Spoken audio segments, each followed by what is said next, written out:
भगवान गए। अभी देखो यहां से एक सोच है, एक तरफ अर्जुन खड़ा है, एक तरफ दुर्योधन खड़ा है। अभी दोनों ही राजकुमार हैं और दोनों ही भाई भाई हैं, चाहे वे चाचा के हों चाहे ताऊ के हों। सोच में कितना भारी अंतर है। जब अर्जुन से कृष्ण कह रहे हैं, अर्जुन देखो कौन खड़ा है, तो गिनती देखो इसकी, ये पितामह भीष्म खड़े हैं, ये गुरु द्रोणाचार्य खड़े हैं, ये शल्य और कृपाचार्य खड़े हैं, ये हमारे सब परिवार वाले खड़े हैं, ये हमारे रिश्तेदार खड़े हैं। और उसी के सामने खड़ा हुआ है दुर्योधन। जब दुर्योधन से पूछा, दुर्योधन तुम बताओ कौन खड़े हैं, ये एक अक्षौणी सेना खड़ी है और ये बड़े बड़े योद्धा खड़े हैं, सब लड़ाई के लिए धनुष टंकोर रहे हैं। सोच में अंतर है, दोनों ही के दोनों दो दो आंखें हैं, केवल सोच में अंतर। दोनों ही योद्धा हैं, बहुत बड़े पराक्रमी। दुर्योधन भी साधारण योद्धाओं में से नहीं है, तो उसके सोच में अंतर है। उसको सेना और योद्धा दिखाई दे रहे हैं और इसको पूरा परिवार, रिश्तेदार, गुरु दिखाई दे रहे हैं, पितामह भीष्म दिखाई दे रहे हैं, पूरे परिवार को देख रहा है। इसलिए दुर्योधन लड़ाई के लिए तैयार है, पर कृष्ण के कहने के बाद में भी अर्जुन लड़ाई के लिए तैयार नहीं है। इसलिए अर्जुन को लड़ाई के लिए तैयार करना है। तो इन्होंने इनको समझाना शुरू किया। जब दृष्टि भेद हो जाता है समझने में, तो फल में अंतर हो जाता है। अब उस फल को खत्म करने के लिए हम सब अपने अपने घर के महारथी हैं, हम सब अपनी अपनी सेना के महारथी हैं, लेकिन ये कर्तव्य कहां पर दिखाना है ये गीता बताएगी। ये हर जगह नहीं दिखाया जाता। शक्ति का संचय, धन का संचय इकट्ठा करो, पर कैसे इसको खर्च करना है, कहां पर इसको दिखाना है, कहां पर इसको लगाना है, उसी हिसाब से उसको बुद्धिमान कहा गया है। अभी थोड़े देर के लिए ऐसे सोच लो, जैसे तुम्हारा घर रास्ते पर है, कहीं रोड के किनारे, हम पे पैसा है, आप ज्यादा से ज्यादा पैसा लगाओ, क्योंकि सवेरे से शाम तक उसको 100 आदमी देखेगा, ये उनकी कोठी है। अभी तुम्हारा घर एक छोटी सी पतली सकरी रास्ते में जाकर के वो भीतर है, अब तुम वहां बेअनाप शनाप पैसा लगा दो। केवल अपने ही लिए अगर तुम्हें घर बनाना है, दूसरों को नहीं दिखाना है, तो तुम इतना भारी पैसा क्यों लगा रहे हो? हिसाब से जैसे पैसा लगाया जाता, खर्च किया जाता है, ये एक शक्तियां हैं, चाहे अर्थ हो, चाहे धन हो, चाहे बल हो, चाहे पौरुष हो, उसको छुपा कर रखा जाता है। श्रीमद् भगवद गीता में श्री कृष्ण अर्जुन से यही कह रहे हैं, आज तक तुमने जो कुछ भी अर्जन किया, विद्याओं का, बल का, वो सब दिखाने का समय आ गया। क्यों? क्योंकि तुम क्षत्रिय हो, एक योद्धा हो और संग्राम के बीच में खड़े हो, तो अब तुम्हें अपना कर्तव्य दिखाना है। अर्जुन की समझ में नहीं आ रहा।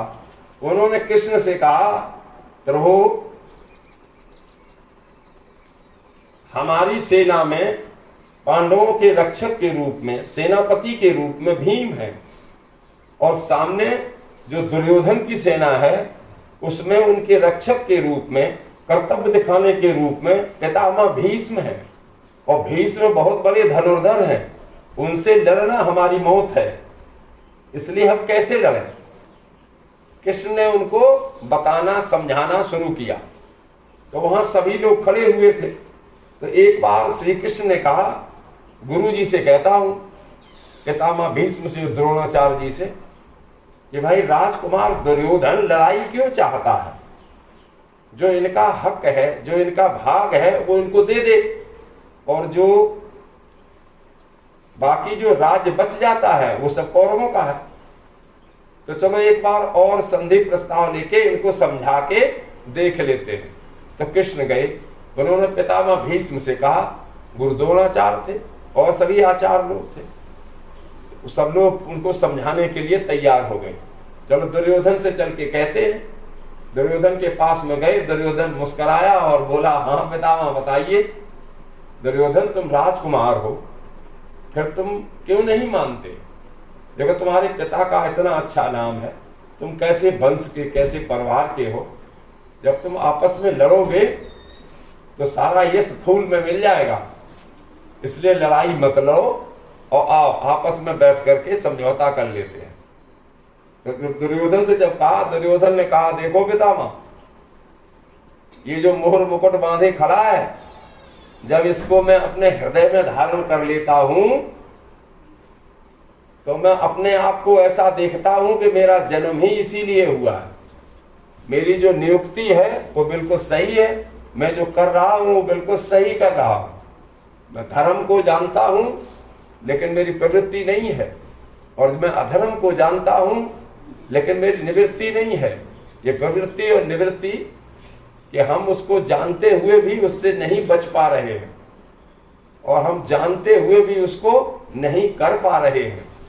तो इस प्रकार से पितामह, हम जो कर रहे हैं वो इनकी इच्छा है। पितामह भीष्म ने हंस दिया और कहा, कृष्ण जब सब तुम्हारी इच्छा है, जब प्रतिद्वंदी दुर्योधन राजकुमार ऐसे कह रहा है तो जो हो रहा उसको होने दो। कृष्ण बोले, तो ठीक है पितामह, तो तैयार हो जाओ, अब युद्ध होगा, बच नहीं सकता।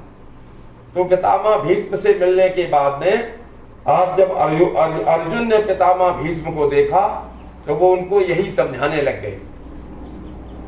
दुर्योधन ने कहा, मैं हृदय में धारण करके जब भी सोचता हूं तो मुझे बार बार ऐसा लगता है कि दुर्योधन तुम सही कर रहे हो और यही करो, इसी में हम कौरव और पांडवों का कल्याण है। सबने कहा, तो ठीक है, अगर ऐसा चाहते हो तो फिर लड़ाई के लिए तैयार हो जाओ। सुशंखनाद की गर्जना हुई, सब पे अलग अलग शंख हैं। पांचजन्यम हृषिकेशो देवदत्तम धनंजया, ये सब शंखों के नाम हैं। अब इसमें तीन प्रकार की शंख ध्वनि होती है। आपने देखा जब आरती पूजा होती तो शंख बजाया जाता है, वो दूसरे तरीके से बजाते हैं। और आप देखना जब कोई साधु तुम्हारे दरवाजे आता है तो शंख बजाया जाता है, वो दूसरे तरीके से बजाएगा। और देखना कि जब कोई घर में ज्यादा बड़ा बूढ़ा मर जाता है तो उसका जनाजा निकाला जाता है कि बहुत हरा भरा परिवार छोड़ के जा रहा है, इसलिए खुशी में इसके ऊपर मालाएं पहनाओ, इसके पीछे शंख घड़ियाल शंख बजाओ, बैंड बाजे बजाओ, बहुत खुशी मनाओ, कोई नहीं रोएगा। तो उस समय आगे आगे डेड बॉडी जा रही है, पीछे पीछे शंख बजाया जाता है, वो शंख बजता है। और एक लड़ाई के बीच में जब सेना तैयार खड़ी होती है तो सेना को लड़ाने के लिए, एक दूसरे पक्ष को चुनौती देने के लिए एक शंख बजाया जाता है। तो ये तीन प्रकार की शंख ध्वनि होती है। वो उनमें जो जानकार लोग हैं वो उसको जानते हैं। थोड़ा थोड़ा अंतर होता है, किसी में ओम का उच्चारण होता है तो किसी में भगवान के नाम सत्य का उच्चारण किया जाता है, और किसी में एक दूसरे को चुनौती दी जाती है। तो यहाँ पर जो शंख अलग अलग बजाए जा रहे हैं, सबके पास में शंख अलग अलग हैं, तो वो दिव्य शंखनाद एक दूसरे को चुनौती दी जा रही है। तो वही शंख यहाँ पर बजाई गई। अब सबके शंख, तो धृष्टद्युम्नो विराटश्च शिखंडी च महारथा, इन सबने जब शंख ध्वनि को सुना तो दुर्योधन को गालियां दी।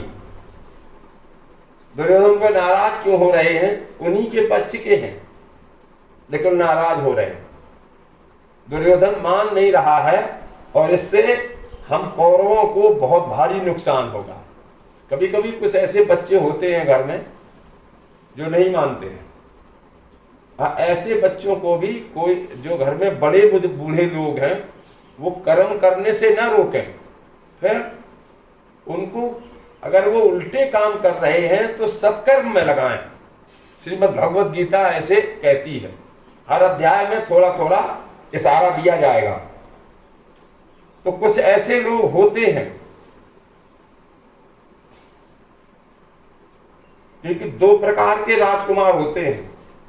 एक जो क्रांति चाहता है, वो युद्ध चाहता है, तो युद्ध से विनाश होता है, और एक जो न्याय चाहता है और शांति चाहता है। तो जो ऐसे राजकुमार, ऐसा कोई राजकुमार होता है, वो ये दान पुण्य, गरीबों की सहायता करना, दूसरों से यश लेना, इस प्रकार की उसकी बुद्धि होती है। तो ये दोनों ही राजकुमार आपके सामने खड़े हुए हैं। जब अलग अलग लोगों ने शंखनाद किया, अपने अपने वीरता के उपदेशों को गाने लग गए, तो उस समय श्री कृष्ण ने अर्जुन से कहा। अर्जुन ने मना कर दिया, महाराज ये जो मेरे सामने खड़े जो लोग लड़ाई के लिए उतावले हो रहे हैं, इन लोगों को लड़ाई लड़ने दो, लेकिन हम लड़ाई नहीं लड़ेंगे। भाई क्यों नहीं लड़ोगे? आचार्यान मातुलान भ्रात्रान पुत्रान पौत्रान सखींस तथा, हमारे आचार्य सामने खड़े हैं, द्रोणाचार्य सामने खड़े, पितामह भीष्म सामने खड़े, हम इनसे कैसे लड़ाई लड़ें? देखो, स्वजनम ही कथम हत्वा सुखिना श्याम माधवो, इन अपने लोगों को मार करके मैं कैसे सुखी हो पाऊंगा? हमें ऐसा राज्य नहीं चाहिए। और जो धनुष्मान लिए था वो उसने दूर फेंक दिए, और खड़ा था वो जमीन में बैठ गया। कृष्ण भगवान ने कहा, अरे जिसको लिवा के आए कि ये युद्ध जीतेगा, इसके बाद में ये तो हथियार फेंक के बैठ गया।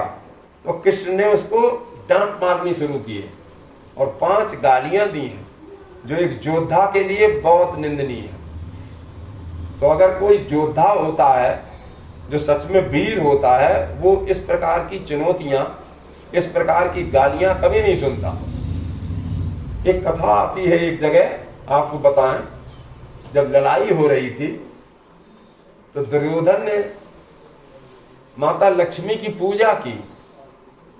हम जैसे लक्ष्मी जी की पूजा करते हैं, घरों में करते हैं या दूसरों की करवाते भी हैं।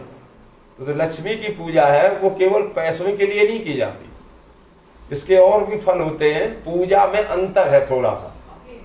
तो जो लक्ष्मी की पूजा दुर्योधन जी ने की है, वो अमर होने के लिए की थी।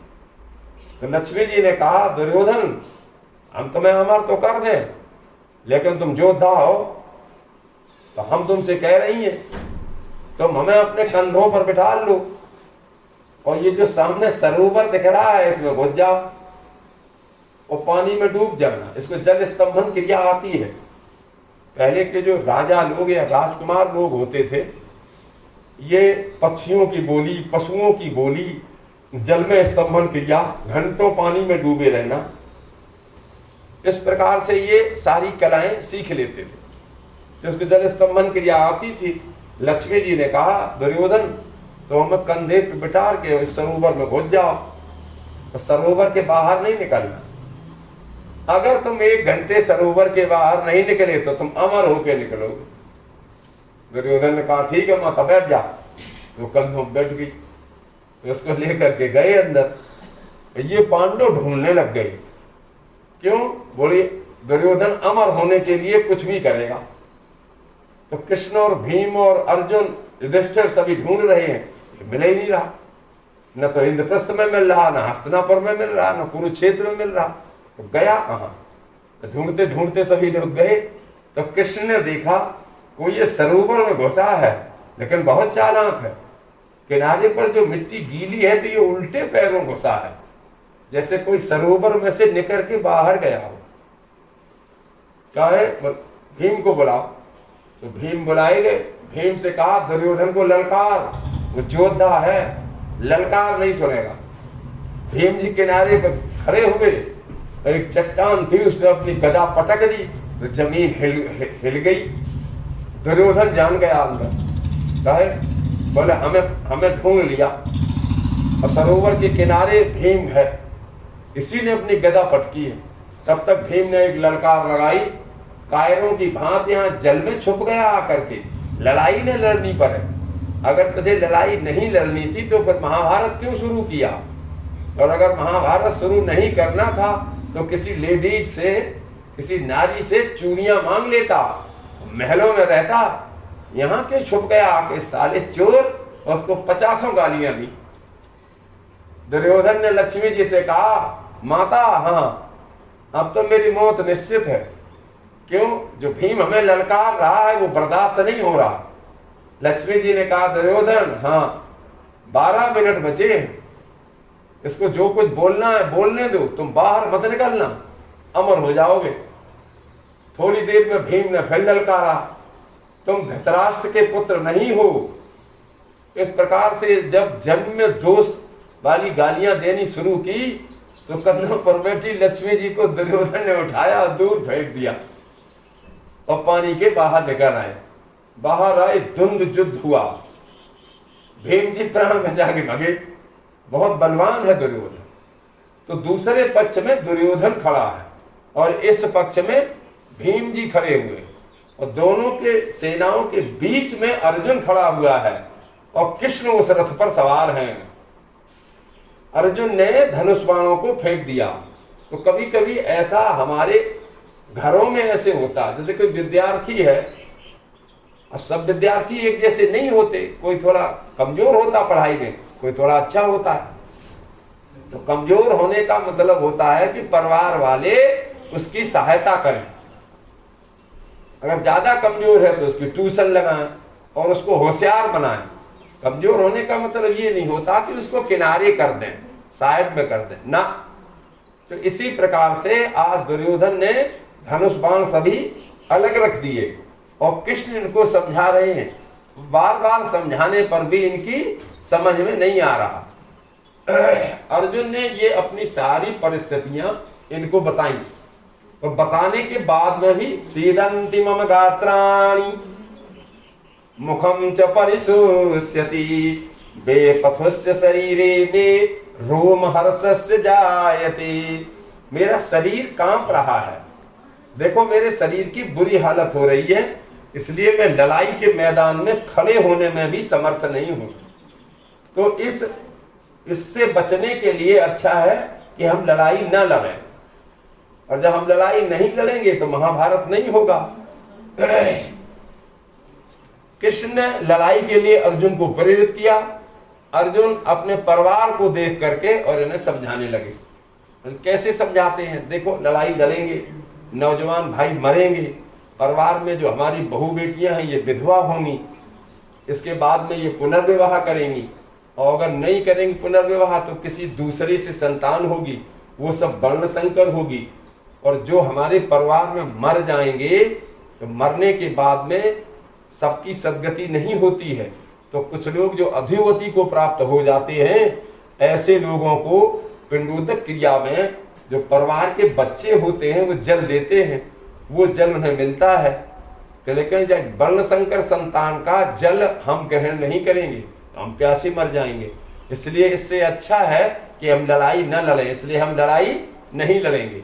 इस प्रकार से उन्होंने कृष्ण से कहा, पर श्री कृष्ण मान नहीं रहे हैं और अर्जुन समझ नहीं रहा है।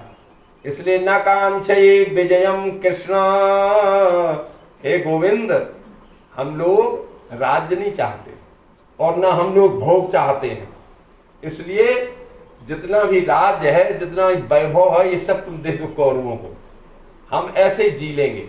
क्योंकि अपने लोगों को मार करके राज्य भोगना मांस में खून में चावल मिला के खाने के बराबर है। इसलिए हम ऐसा राज्य नहीं करेंगे, ना ऐसे राज्य के लिए हम लड़ाई लड़ेंगे। भगवान ने इनको समझाया, देखो तुम क्षत्रिय हो और क्षत्रियों के लिए जो युद्ध है ये बड़े सौभाग्य से प्राप्त होता है। ये उनके जीवन में एक मौका होता है कि जिसके लिए तुम्हें सिखाया गया, जिसके लिए तुम्हें खड़ा किया गया, जन्म मिला, वो कर्तव्य दिखाने का समय आ गया, अब तुम अपना वो कर्तव्य दिखाओ। पर दुर्योधन सामने खड़ा हुआ है और श्री कृष्ण अर्जुन को समझा रहे हैं। अर्जुन की एक भी बात समझ में नहीं आई। भगवान कृष्ण ने इनसे कहा, अर्जुन तुम सही कह रहे हो, ये विद्वानों की भाषा है, लेकिन इस समय भी जो तुम हमें बता रहे हो, जो तुम हमें समझा रहे हो, इस समय भी अगर तुम खड़े नहीं होते हो तो तुम कायरों की भांति इन राजकुमारों के बीच में कैसे रहोगे, कैसे जियोगे। इसलिए इस जन्म से इस जन्म को तुम कभी माफ नहीं कर पाओगे। तो इसलिए भूत भविष्यत वर्तमान जो तीनों काल हैं, ये तीनों काल हर घर में है। जो हम पितरों की पूजा करते हैं ये भूत काल है, जो हम देवी देवताओं की पूजा करते हैं ये भविष्य काल है, और जो हम अपना काम करते हैं ये वर्तमान है। तो हम जो वर्तमान होते हैं हम तीनों कालों से जुड़े हुए होते। इसलिए पितरों से, देवी देवताओं से और अपने आप से अगर तुम प्रशंसा चाहते हो तो मैं तुम्हें जैसा बता रहा हूं तुम वैसा करो और तुम युद्ध के लिए तैयार हो जाओ। पर श्री कृष्ण के समझाने पर भी अर्जुन की समझ में नहीं आया। अर्जुन ने श्री कृष्ण से कहा, प्रभु हमारी ऐसी क्या कमजोरी है जिसको आपने पकड़ रखा है और आप बार बार हमसे ये काम कराना चाहते हो जो घोर पाप है, या हमारी क्या ऐसी मजबूरी है। देखो कृष्ण, हमारी कोई बेबसी है। कैसे कैसे श्री कृष्ण को समझा रहा है, पर कृष्ण की समझ में कुछ नहीं आता, क्योंकि कृष्ण का काम है कि जो टूट चुका है, जो बैठ गया है, उसको खड़ा कर देना। और ये बहुत मुश्किल होता है। अगर कोई एक पेशेंट हो तो वो किसी डॉक्टर के पास में जाए और डॉक्टर की समझ में ना आए इसको बीमारी क्या है, लेकिन जो पेशेंट है अगर उसकी बात को डॉक्टर अच्छी तरह से 5 मिनट सुन ले तो पेशेंट आधा अच्छा हो जाता है। और सामने वाला सुन नहीं रहा है, और जो सामने वाला उसकी बीमारी को जान नहीं रहा है, तो फिर क्या होगा? डॉक्टर बन के बैठा रहेगा, पेशेंट उठ के चला जाएगा। इसीलिए श्री कृष्ण अर्जुन को बार बार एक ही काम कह रहे हैं, युद्ध च, उठो, युद्ध च, युद्ध के लिए तैयार हो जाओ, खड़े हो। पर इसकी समझ में नहीं आ रहा, तो बार बार समझाने की कोशिश कर रहे हैं। इसलिए अगर कोई व्यक्ति नहीं समझता है और किसी क्षेत्र में कमजोर हो जाता है तो अर्जुन की तरह उसको खड़ा करने के लिए उसको बार बार समझाया जाता है। जब भगवान ने देखा कि अर्जुन नहीं मान रहा है तो अर्जुन को थोड़ा डांट लगाई, क्लैव्यम मां स्म गमा पार्थ नैतित्व उपपद्यते, तुम नपुंसकता को त्याग दे। अब एक योद्धा के लिए तुम मुझसे ऐसे कहने लगो। अर्जुन को बहुत बुरा लगा और अर्जुन बैठ गए, फूट फूट कर रोने लगे। आज तक हमसे ऐसे किसी ने नहीं ऐसे बोला, आप हमसे ऐसे बोल रहे हो, लेकिन हम लड़ाई नहीं लड़ेंगे। श्री कृष्ण ने कहा कि इतना कड़वा बोलने के बाद में भी बात मना कर रहा है, लड़ाई नहीं लड़ूंगा, लड़ाई नहीं लड़ूंगा। तो लड़ाई के लिए अगर तुम्हें नहीं लड़ना था अर्जुन, तो तुम इस रथ पर हमें सारथी के रूप में बैठा के और दोनों सेनाओं के बीच में क्यों लाए? भाई जन्म तो सबका ही होता है, तो जन्म से कोई पोशाक पहन के थोड़ी पैदा होते, सब समान होते। यहीं आकर के हम आगे पीछे हो जाते हैं। तो यहाँ जब हम आते हैं तो हम बराबर आते हैं, सब नंगे पैदा होते हैं, जब मरते हैं तब भी नंगे। अगर कोई व्यक्ति मरते समय कोई लंगोटी वंगोटी कोई धोती लगाए भी होता है, तो जो परिवार वाले होते हैं शमशान घाट को उसको भी छुड़ा लेते हैं, ये भी दे जाओ। अभी देखो सभी शास्त्रों में, सभी पुराणों में, सब में स्पष्ट एक चीज बताई जाती, खाली हाथ आते हैं खाली हाथ चले जाते ना। गीता में नहीं बताई जाती। गीता में कहते हैं भाग्य को लेके पैदा होता है, पिछले जो कर्म होते हैं उनके पूरे पूर्ण प्रताप को लेकर के, प्रारब्ध को लेके जीव पैदा होता है और कर्मों को हाथ में लेके जाता है।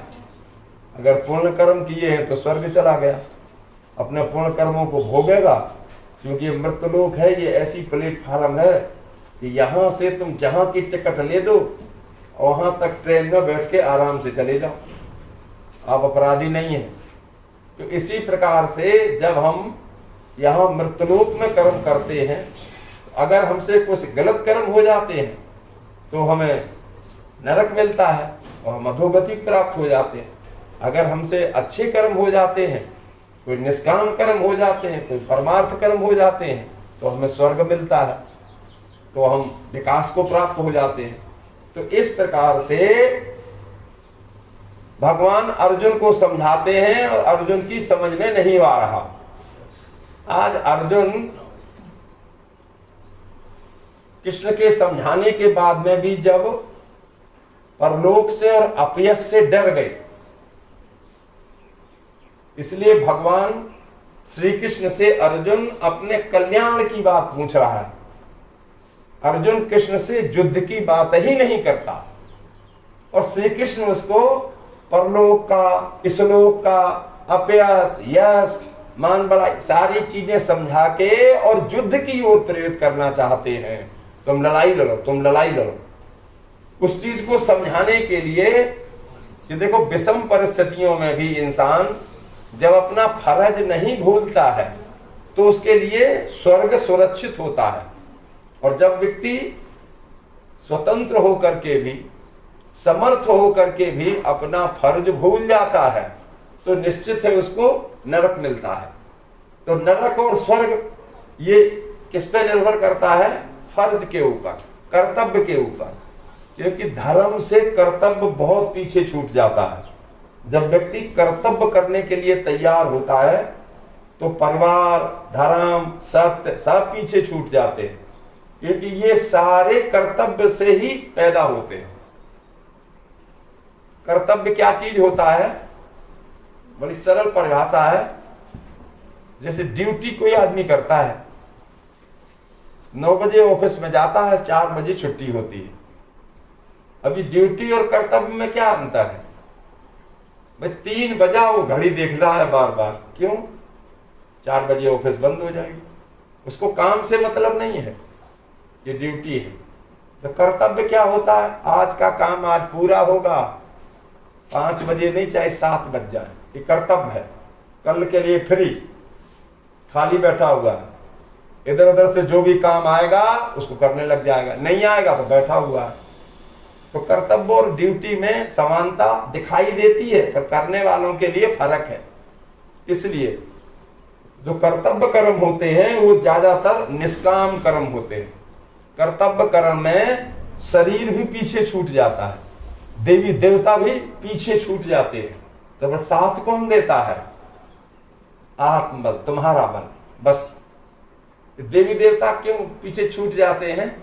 क्योंकि जिस प्रकार से हम पंडित लोग या विद्वान लोग आपको समझाते हैं, समझाएंगे, संसार है ना नाशवान है, इसी प्रकार से जो देवी देवता हैं, जो संकल्प लेकर के हम इनसे मांगते हैं, इनकी पूजा करते हैं, इनका फल भी नाशवान है। तो जब सब नाशवान है तो तुम फिर कर क्या रहे हो? इसलिए अर्जुन तुम खड़े हो जाओ। बस श्री कृष्ण बार बार अर्जुन से एक ही शब्द दोहराएंगे, एक ही शब्द कहेंगे, खड़े हो जाओ, खड़े हो। अगर जो अर्जुन जी हैं वो सुन नहीं रहे, वो मान नहीं रहे। अब जब मान नहीं रहे हैं तो कृष्ण ने अर्जुन के अंदर सोए हुए पुरुषत्व को जगाना शुरू किया कि व्यक्ति टूट गया है, इसको धीरे धीरे जगाया जा सकता है। जब किसी व्यक्ति से काम लेना होता है तो उसको बार बार संबोधित करना पड़ता है। इसलिए श्रीमद् भगवद गीता में अर्जुन का एक एक श्लोक में 2-2, 3-3 बार नाम आया है। हे पार्थ उठो, हे परम तप उठो, हे अर्जुन उठो। अर्जुन नहीं उठ रहे। तो कभी कभी जब हमारे परिवार में कोई ऐसी स्थिति बन जाती है तो जब अर्जुन ने ऐसा देखा कि हमें बार बार श्री कृष्ण ऐसे बोल रहे हैं और हमारी कोई बात समझ में नहीं आती है, तो हमारे घर में भी जब कोई ऐसी विषम परिस्थिति कहीं पैदा हो जाए तो श्रीमद् भगवद गीता के दूसरे अध्याय का 7वां एक मंत्र है, कार्पण्य दोषो पहत स्वभाव प्रक्षामि त्वाम धर्म सम्मूढ़ चेता यच्छ्रेयास्यान् निश्चितं ब्रूहि तन्मे शिष्यस्ते हम साधिमां त्वां प्रपन्नम। आज श्री कृष्ण ने पहली बार, आज अर्जुन ने श्री कृष्ण से पहली बार कहा मैं तुम्हारा शिष्य हूं। अभी तक तुम मामा के लड़के, हम बुआ के लड़के, भाई भाई हैं, अभी तक तुम हमारे सखा हो, आपस में मजाक कर देते, अनुचित उचित शब्द प्रयोग कर देते। आज ऐसी स्थिति बनी है तो हाथ जोड़ करके इस मंत्र का प्रयोग किया है। ये गीता का मंत्र है। कभी कोई ऐसा समय आ जाता है तो इसको बोलना है। कार्पण अर्जुन कह रहा श्री कृष्ण से, हे यदुनंदन, कार्पण्यता के कायरता के दोष से मैं किंग कर्तव्य विमूढ़ हो गया हूं। इसकी भाषा सही है, हल्की सी कठिन है तो समझ में आ जाती है। हमें इससे आप बचाइए और हमारे लिए, हमारे परिवार के लिए जो कल्याणकारी मार्ग है उसको बताइए। युद्ध के लिए प्रार्थना नहीं कर रहा। और कृष्ण का क्या है? जो कृष्ण का लक्ष्य है वो अर्जुन को युद्ध के लिए खड़ा करना। अर्जुन श्री कृष्ण से हाथ जोड़कर प्रार्थना कर रहे हैं, हमें लड़ाई मत लड़वाओ। क्यों? हम अपने परिवार को मारना नहीं चाहते। भाई ऐसे क्या हो गया, ऐसे क्यों ऐसे कर रहा है? कृष्ण से बार बार कहता, ब्रह्म पुराण में भी आया है, जन्म से पहले और मरने के बाद में भी परिवार ही काम आता है, पड़ोसी काम नहीं आएगा, रिश्तेदार काम नहीं आते। तो जन्म के बाद में तो काम आ जाएंगे, तो मरने के बाद में भी काम परिवार आता है। वो इस प्रकार से ब्रह्मा जी ने उसमें समझाया है। क्योंकि मरने के बाद में जो तुम्हारे वंश में पैदा हुआ कोई बच्चा होता है, जब तुम्हें कोई अधोगति, जब कोई तुम्हें दूसरी योनि, प्रेत योनि, पिशाच योनि मिल जाती है, तो तुम्हें तुम्हारे परिवार का कोई छोटे से छोटा बच्चा वो जब पानी देता है वही तुम पियोगे, बाकी तुम्हें कुछ नहीं मिलेगा। भूखा प्यासा कोई आत्मा, कोई ये भूत प्रेत, ये किसी चौराहे पर रास्ते में किसी नारी को, किसी पुरुष को टकर जाता है, वो उठा के क्यों पटक देता है? कि वो मरा जा रहा होता है, भूखा प्यासा, उसको महीनों से नहीं मिला अन्न, इसलिए वो तुम्हें धक्का मार देगा। और चूंकि ये इस योनि में चले जाते हैं इसलिए इनकी ताकत अपार हो जाती है। तो उस चीज से बचने के लिए कि परिवार वालों से युद्ध करके, परिवार वालों को मार करके हम राज्य नहीं भोगना चाहते, इसलिए इनसे बचो। तो उसको बचने के लिए, उससे सुरक्षित रहने के लिए अर्जुन श्री कृष्ण से अब इस प्रकार हाथ जोड़ करके प्रार्थना किए। श्री कृष्ण खड़े होकर के देखने ले गए कि कैसा युद्धवीर है, जिसके लिए जन्म हुआ, जिसके लिए इसको तैयार किया, जिसके लिए इसने इतना नाम कमाया, और आज लड़ाई के मैदान में इसने हथियार दूर फेंक दिए और बैठ करके रो रहा है। बड़ी मुश्किल में जब हमने इसको खड़ा किया तो हाथ जोड़ के मेरी प्रार्थना कर रहा है, हमसे लड़ाई मत लड़वा। जब कभी दूसरा साथी इस प्रकार से होता है तो उस प्रकार से उसको समझाया जा सकता है। तो कैसे समझाओगे? क्योंकि ये एक दिन में ऐसी हालत नहीं होती है। पिछले कई दिनों से, पिछले कई महीनों से ये आदमी टूट रहा होगा, अपने परिवार पक्ष से या अपने संस्था की पक्ष से। तो उसको समझाने वाला दूसरा कोई व्यक्ति नहीं हो सकता, जो उसका साथी होता है वही उसको खड़ा कर सकता है और समझा सकता है। श्री कृष्ण ने अर्जुन को समझाया, देखो अर्जुन, हम तुम्हारा रथ हाँकते हैं, तुम्हारे सारथी हैं, तो तुम स्वार्थी मत बनो, मेरी तरह सारथी बनो। जब हम तुम्हारा रथ हाँक रहे हैं तो कम से कम तुम थोड़ी सी तो मेरी बात मानो। अब इसमें एक बात और होती है, कभी भी देखना, आप इसको सोचना कभी भी, क्योंकि जो अर्जुन के रथ को हाँक रहा है ये क्या है? सारथी। तो आप सभी जानते हो कि वो श्री कृष्ण है। अगर वो श्री कृष्ण है तो वो नारायण है, परमात्मा है, वो सारथी कहाँ है? अगर इसको दिमाग में रखोगे तो गीता समझ में आती चली जाएगी, नहीं तो नहीं समझोगे। हम तुम्हें कहानी सी सुना देंगे और अध्याय 2 अध्याय सुना करके बंद हो जाएंगे। अब ये आप ऐसे देखो, जो जीव है, जो नरपुरुष को अवतार है, वो है अर्जुन, और वो अर्जुन है महारथी। तो सारथी नारायण है और महारथी अर्जुन है, क्योंकि रथ के पीछे भाग में धनुष बाण चढ़ा करके बैठा है। तो वो कौन है? अर्जुन है। तो अर्जुन कौन है?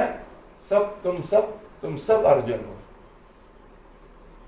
तो परमात्मा से प्रेम करो, स्नेह करो। तो कैसे करो? सखा भाव में।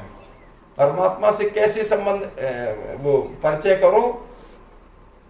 रिश्तेदारी के भाव में। हम हमारा इनसे रिलेशन क्या है?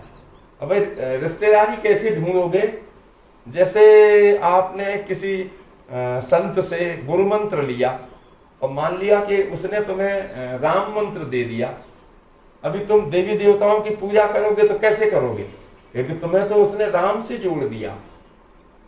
तो अब जब तुम दुर्गा जी की पूजा करोगे तो तुम्हारे दिमाग में आना चाहिए कि ये जानकी है, संबंध जुड़ा है।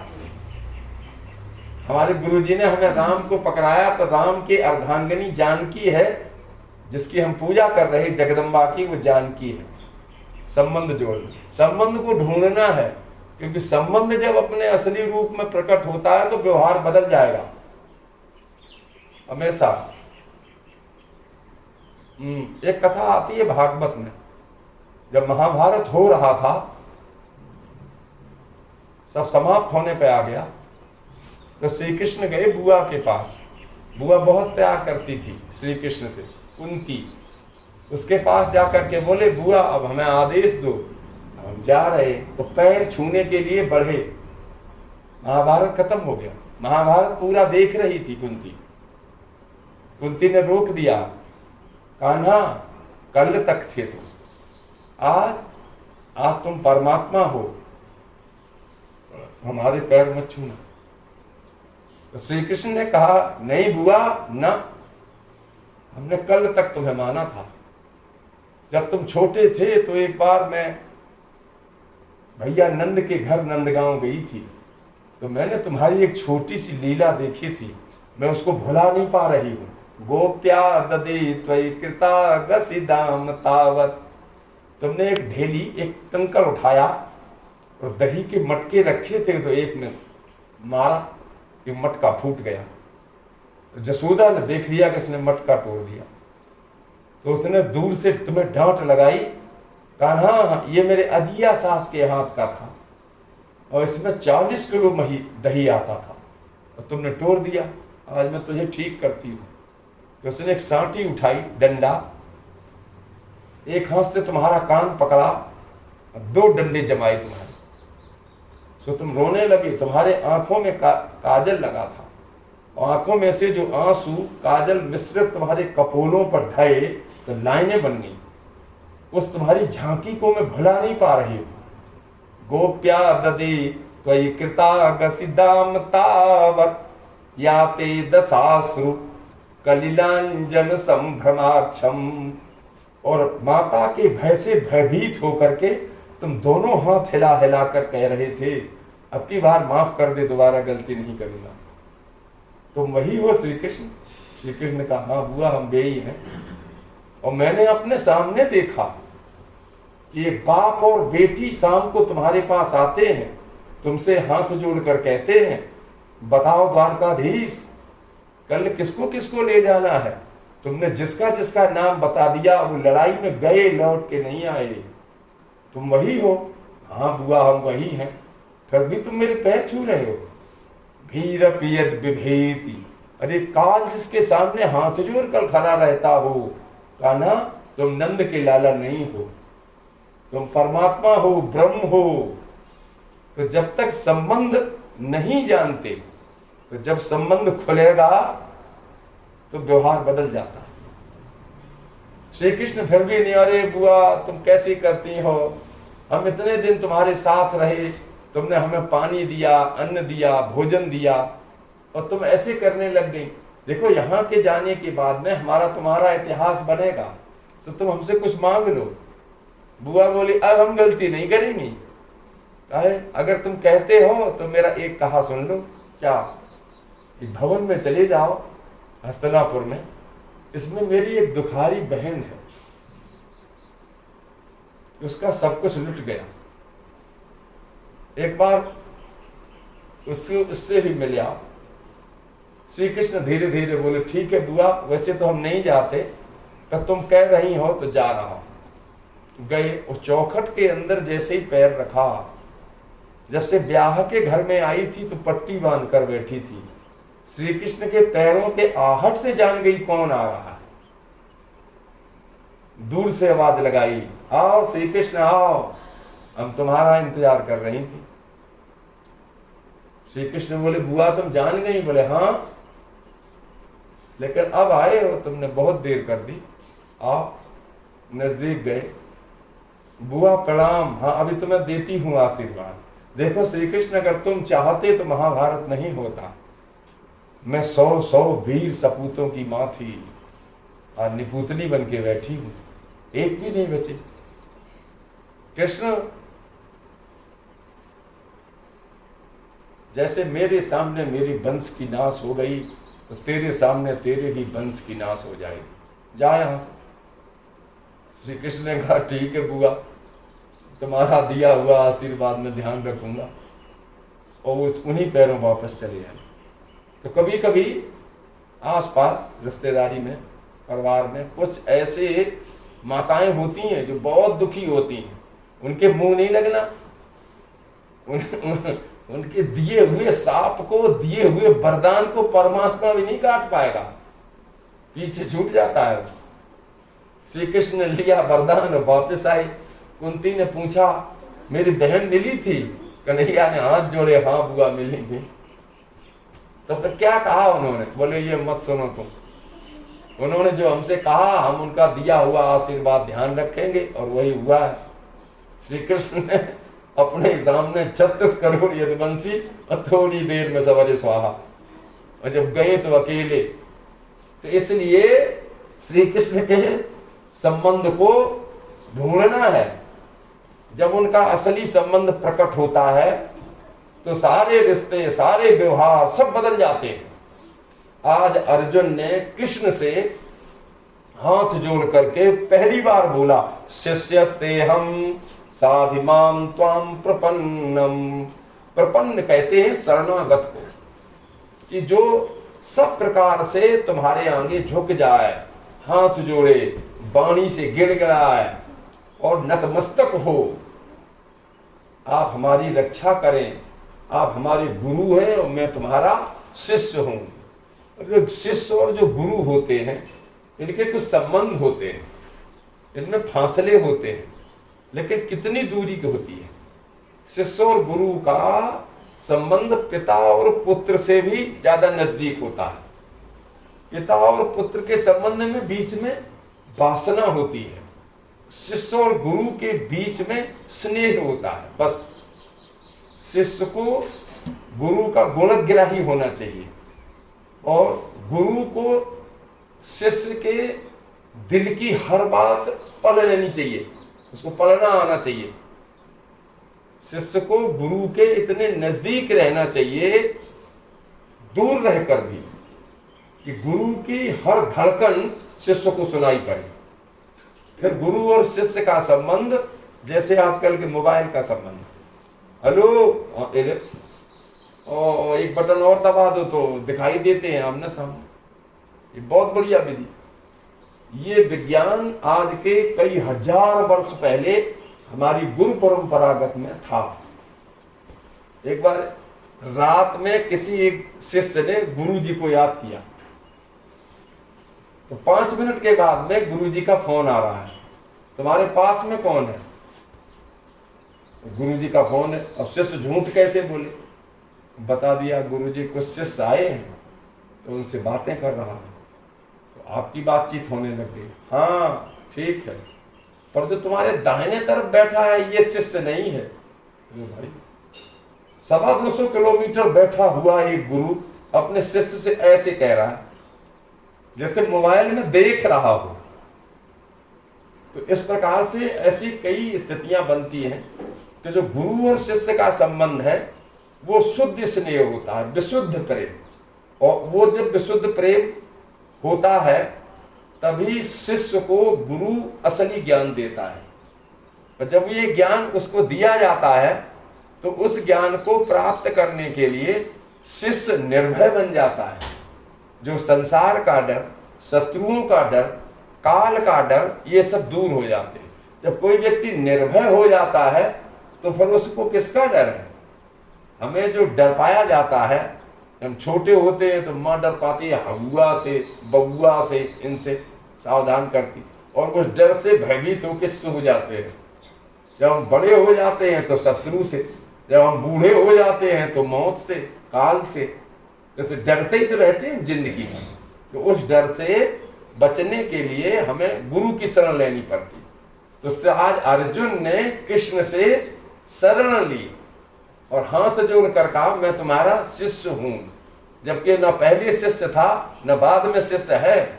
तो थोड़ी देर में श्री कृष्ण इसको गुमराह कर देंगे, बुला देंगे सब, तो ये फिर धनुष बाण उठाएगा। तो भगवान पूछेंगे अर्जुन हाँ अभी बताओ क्या हुआ।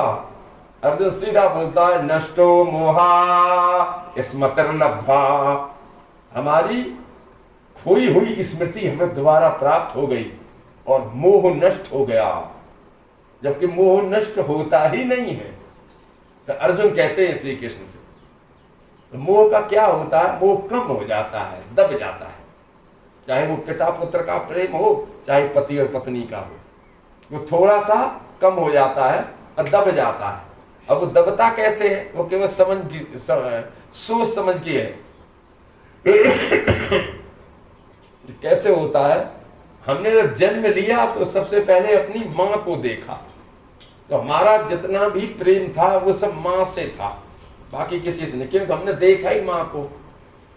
अच्छा, जब हम थोड़े से बड़े हुए, माँ ने परिचय कराया ये तुम्हारे पिताजी हैं, तो माँ से ज्यादा प्रेम पिता से हो गया।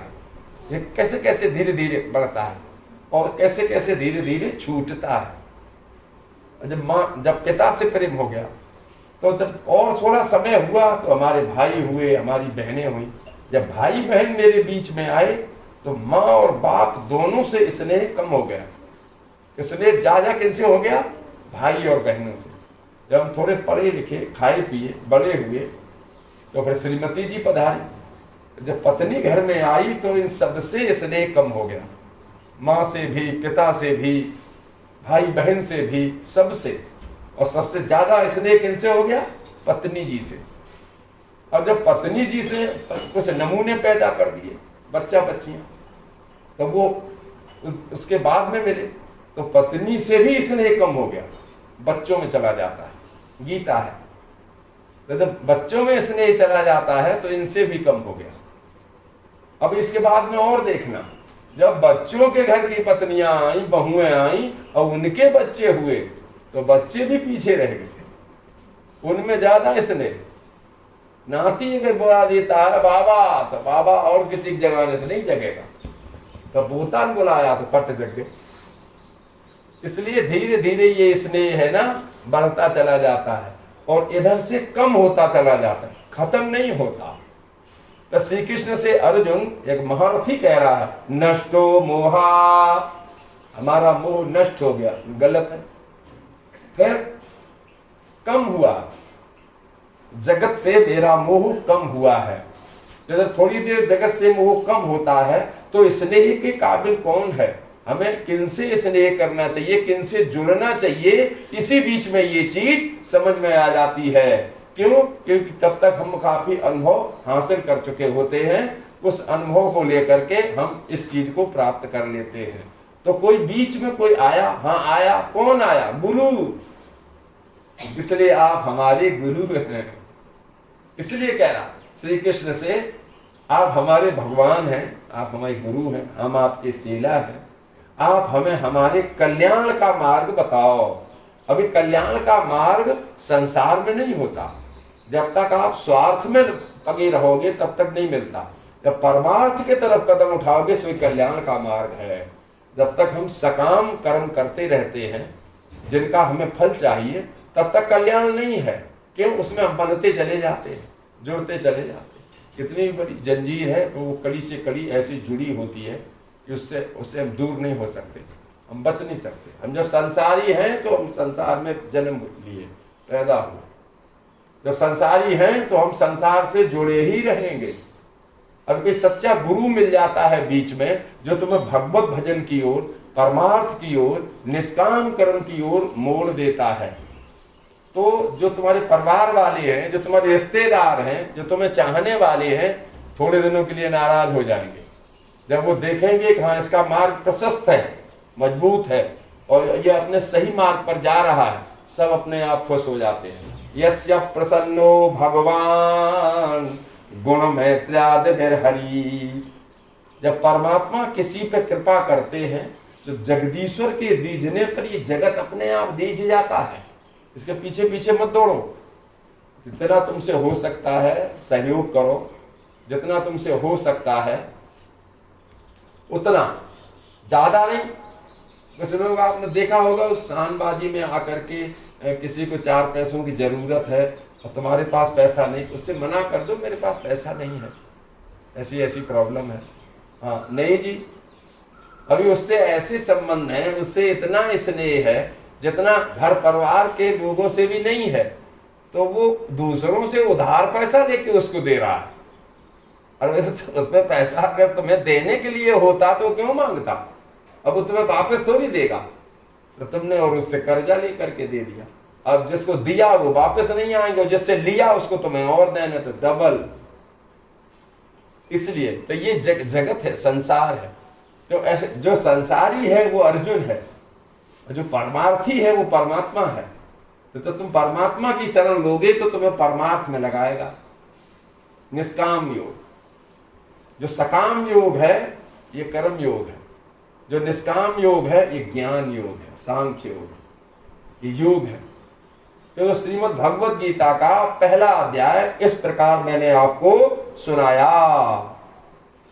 प्रत्येक मनुष्य को परमात्मा की प्राप्ति का जन्म सिद्ध अधिकार है। देखो यहाँ कोई जाति या कोई धर्म नहीं है।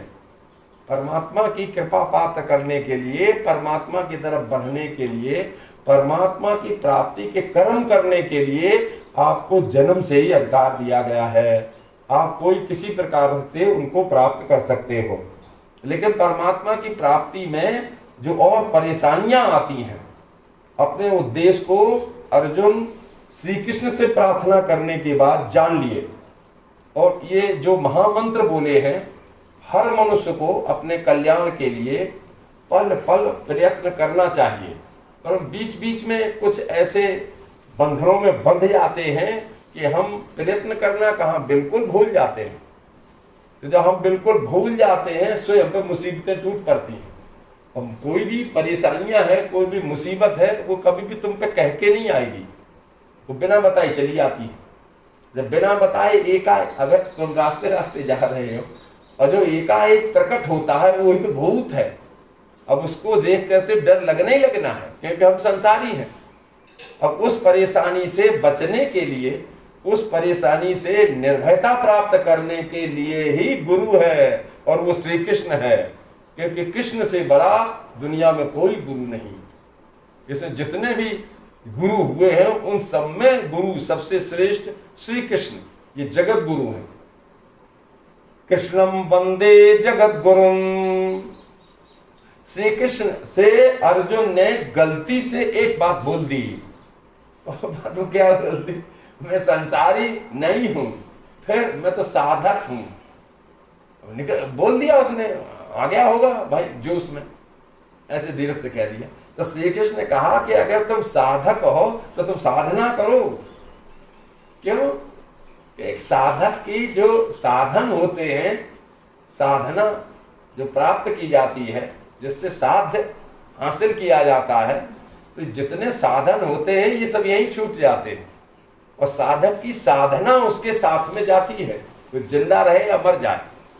तो साथ में कैसे? अगर वो जीवित है तो जब अपने परिवार से, अपने गांव से, अपने घर से बाहर जाता है तो साधना उसके दाहिने बाएं पीछे पीछे चलती है।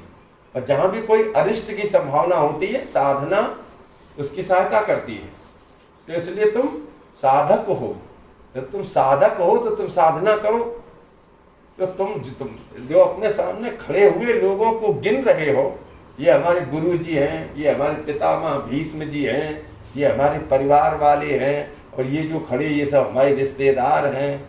देखो, अगर तुम साधक हो तो हम रेलवे स्टेशन से ऐसे अपने घर आते हैं तो कैसे कैसे आते हैं? रोड पे आते हैं, रास्ते से। जब हम ऐसे रास्ते से चल के यहाँ आते हैं तो तुम्हारे पीछे पीछे 100 और आते हैं। ऐसे आ रहे। तो अर्जुन तुम पथिक हो, हम पथ हैं। समझ में नहीं आई? समझ में नहीं आई? तुम पथिक हो, हम पथ हैं। हम जहां हैं यहीं रहेंगे। तुम्हारे आने के पहले भी मैं था और तुम मेरे ऊपर से जा रहे हो, हम यहीं हैं। तो तुम चले जाओगे, हम यहीं रहेंगे। तुम पथिक हो, वहां से ऐसे निकल के आ रहे हो, रास्ते को क्यों नहीं उठा के ले आए? श्री कृष्ण कह रहा वो मैं हूं, श्रीमद् भगवद गीता। इसलिए जो पथिक है, वो पथिक को किस प्रकार से पथ से संबंध रखना है, क्योंकि तुम उसी पे होके आए हो, उसी पे जा रहे हो, लेकिन वो छूटता चला जा रहा है। तो संग में क्या जाती है? साधना। तुम साधक हो, इसलिए साधक हो। अर्जुन ने कहा हम हाँ साधक हैं, कहा धनुष बाण। वो फिर डर गया। और श्रीमद् भगवद गीता का दूसरा अध्याय,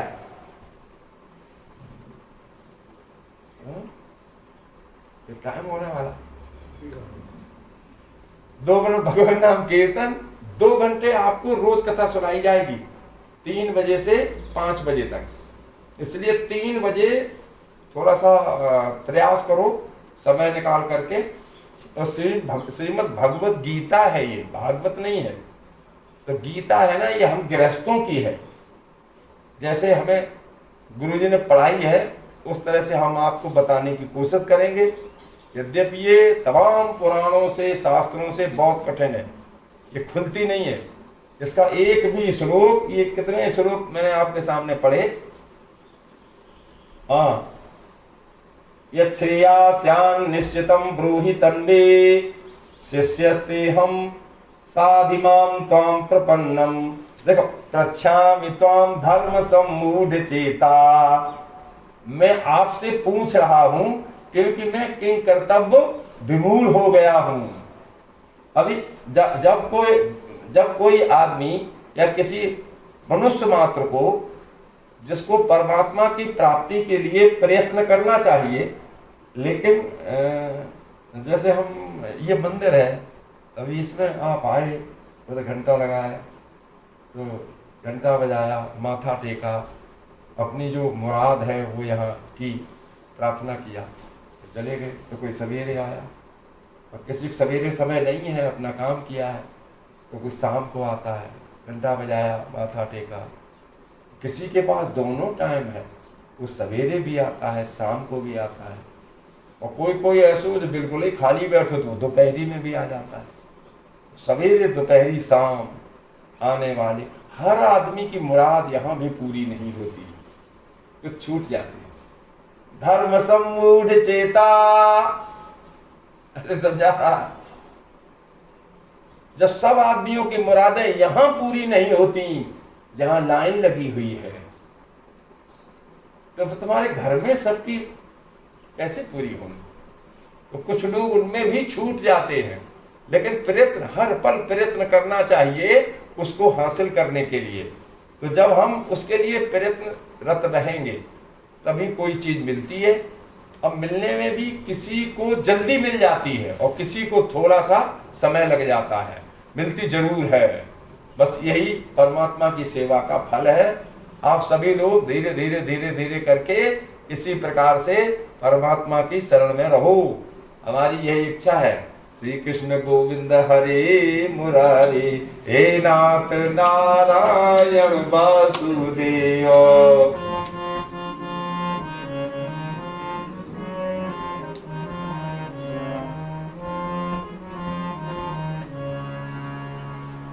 बोलो श्री कृष्ण भगवान की। अब श्रीमद् भगवद गीता का दूसरा अध्याय जो आपको कल सुनाया जाएगा। यहां से भगवान ने अर्जुन को उपदेश दिया है। हम सबके लिए ये उपदेश शुरू होता है और हम सबके यही इच्छा है। सो हम लोग कोशिश करके इनके उपदेश को सुने। वो उपदेश गृहस्थों के लिए है, किसी बाबा बैरागी के लिए नहीं है ना। जिसके लिए भगवान ने एक योग बताया है, उस योग को भी करने से सबसे ज्यादा लाभ होता है गृहस्थों को। अगर उस योग को कोई व्यक्ति ज्यादा करता है तो उससे हानि होती है। इसलिए चाहे वो कर्म योग हो, चाहे ज्ञान योग हो, चाहे सांख्य योग हो, चाहे भक्ति योग हो, चाहे जैसा योग हो, अगर उसमें ज्यादा आप उसमें प्रवेश कर जाते हो तो उस योग से हानि ही हानि है। तो जब कोई उस योग के फल को प्राप्त करने के लिए उसको करता है तो उससे सबसे ज्यादा लाभ मिलता है गृहस्थों को। चाहे तुम अनुलोम विलोम करो, चाहे भस्त्रिका प्राणायाम करो, तुम कुछ भी करो, सबसे ज्यादा फायदा होगा गृहस्थों को। अभी करना उतना ही है। जैसे इसमें जो कुछ बताया जाएगा हम थोड़ा बहुत आपको बताएंगे, ज्यादा नहीं, क्योंकि हम ज्यादा खुद नहीं करते तो हम तुम्हें भी नहीं कहते कि तुम्हारा काम पड़ा रहे और तुम योग करते रहो ना, बंद सब योग हो। तो जैसे कैसे होता है, जैसे थोड़ा श्री कृष्ण ने अर्जुन को इशारा किया कि अगर तुम्हारा मन तुम्हारा कहा नहीं मानता तो तुम नासिका के आगे वाले भाग को दोनों आंखों से एक साथ देखो। अभी थोड़ी देर देखना है, नहीं तो सर दर्द शुरू हो जाएगा। इसलिए ये सब योग की प्रारंभिक सीढ़ियां हैं। अभी तुम्हारी बुद्धि अगर तुम्हारा कहा नहीं मानती है तो उसको कैसे करोगे? तो दोनों भवों के बीच में दोनों आंखों से थोड़ी देर देखो। कितनी देर? अरे आधा मिनट, अरे भाई 25 सेकंड बस। अगर तुमने ज्यादा देर देखा तो तुम्हारे शरीर में ये योग प्रॉब्लम कर देगा। इसलिए उससे बचने के लिए हम सबको थोड़ा सा करना है। तो थोड़ा सा कैसा? गृहस्थी के आश्रम उसको पालन करने में कुछ थोड़ी सी त्रुटियां हो जाती हैं। कभी कभी कुछ जो शरीर में आवश्यकताएं होती हैं उनकी आपूर्ति नहीं होती, हमें ऐसे पौष्टिक पदार्थ नहीं मिलते खाने को, तो थोड़ा सा शरीर में दोष आ जाता है। उसको दूर करने के लिए हम योग का सहारा ले सकते हैं, हम ये पूजा भक्ति का सहारा ले सकते हैं, हम ये ज्ञान, ये जो कथा भागवत का सहारा ले सकते हैं, गीता सुन सकते हैं। तो उसको उतना ही सुनना जितनी तुम्हें जरूरत है, ज़्यादा नहीं। ज़्यादा से तुम्हें और हानि होगी, तुम्हें मानिए हम गृहस्थों को नुकसान होता है। उस नुकसान से बचने के लिए हमें आप सबको चाहिए धीरे धीरे परमात्मा की, गुरु की शरण लेते रहो और अपना काम करते रहो। जब हम धीरे धीरे अपने काम में तल्लीन रहते हैं तो सारे योग सभी प्रकार से रहते हैं। एक परस्पर योग होता है, सहयोग। तुम्हें कोई परेशानी हुई तो हमने रात दिन तुम्हारा सहयोग किया। इससे बड़ा गीता में कोई योग नहीं है, इससे बड़ा कोई योग दुनिया में नहीं है। गीता में तो उसका बताया और इशारा कर दिया, कोई वासिष्ठी योग है, उसमें परस्पर सहयोग है, वो सबसे बड़ा योग है। तो जब हम कोई दूसरे जो योग करते हैं उन योगों की अपेक्षा जो परस्पर योग है वो सबसे बड़ा योग है। वो सहयोग करना चाहिए। वो सहयोग हमेशा योग की तरह है। जैसे योग करने वाला एक योगी अपने शरीर में दूसरे को हासिल किए रहता है कि ये मेरी ताकत है, इसी प्रकार से जो परस्पर सहयोग है वो एक दूसरे की ताकत रहती है। आपद मुसीबत में हमेशा काम आते हैं। जन्म मृत्यु जरा व्याधि दुख दोषाज दर्शनम, ये आदि व्याधि, ये समाधि, ये उपाधि, ये सब परेशानियां हैं। जितने जो उपाधि वाले हैं, एमएलए साहब, एमपी साहब, फलाने साहब, सब परेशान। ऐसे समाधि जितने भी तुम्हें उच्च कोटि के संत मिलेंगे, हाँ सब परेशान। अब तो तमाम भीतर और कर रखे। इसलिए जन्म मृत्यु जरा व्याधि दुख दोष, ये जन्म लेना, पर जन्म के बाद में फिर मरना, फिर जन्म लेना, ये सब परेशानियां हैं। इन परेशानियों से मुक्त होने के लिए हमें सबको चाहिए हम धीरे धीरे करके एक दूसरे के सहयोग से कोई भी काम करें। वो सबसे बड़ा कर्म योग है, सबसे बड़ा योग है। इसका दूसरा नाम है सहयोग। तो हमें इस प्रकार से उसको करना है और करना चाहिए। बस गीता में दूसरे अध्याय से यही कथा शुरू होती है। पहले अध्याय में हमारे घर की भीतर की परिस्थिति को कि काम करने से कौन आदमी कब पीछे हट जाता है, बताया गया। अब दूसरे अध्याय में श्री कृष्ण इस रोते हुए कृष्ण को, अर्जुन को किस प्रकार से समझाएंगे। अगर कोई ऐसे इस प्रकार समझाने वाला है तो कोई दुखी नहीं होता, सब सुखी रहते हैं। ठीक, चलो भैया पूजा करो, आप आरती जलाओ, एक तुम प्रसाद बना लो।